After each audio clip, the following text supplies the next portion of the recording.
Materi pertama, materi 5 tentang tanggung jawab dalam pengangkutan barang dan penumpang. Prinsip yang pertama, prinsipnya ada prinsip tanggung jawab berdasarkan unsur kesalahan. Prinsip ini menyatakan seorang bertanggung jawab atas kesalahannya secara hukum jika ada unsur kesalahan yang dilakukannya. Prinsip tanggung jawab yang kedua, prinsip tanggung jawab atas adanya praduga. Dan lalu yang ketiga ada prinsip tanggung jawab mutlak.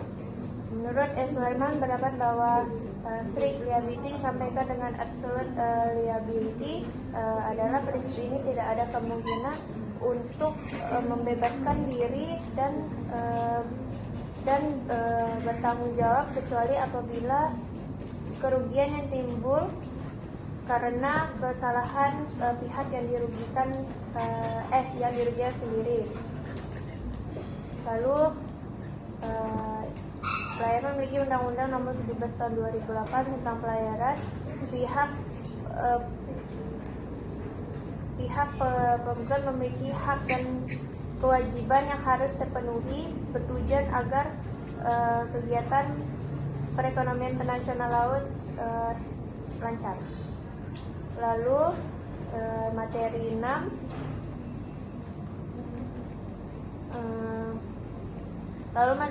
selanjutnya berdasarkan jenis kegiatannya, perusahaan penunjang itu dibagi menjadi beberapa. Yang pertama, galang kapal. Galang kapal itu tujuannya untuk pemeliharaan. Lalu ada jasa angkutan laut. Jasa angkutan laut ini bergerak untuk mengangkat barang dari wilayah ke wilayah. Lalu ada jasa bongkar muat. Lalu ada jasa penggudangan, di mana jasa ini bertujuan untuk menyimpan barang.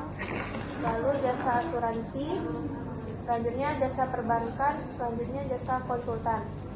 Peran penting perusahaan-perusahaan penunjangnya itu, yang pertama menyediakan kapal yang laik laut, dua menyediakan jasa angkutan laut, yang ketiga memperlancar proses bongkar muat bangunan, yang keempat sebagai tempat penyimpanan, yang kelima perlindungan kapal dan barang.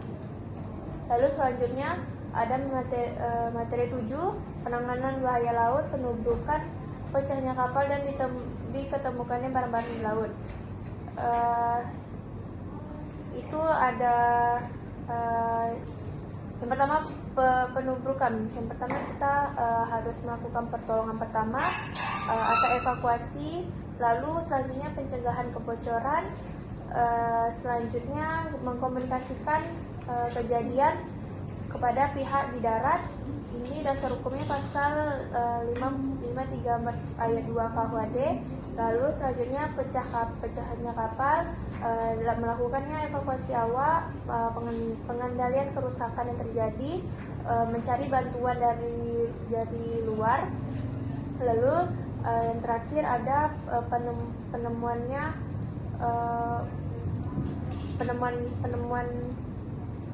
barang-barang di laut.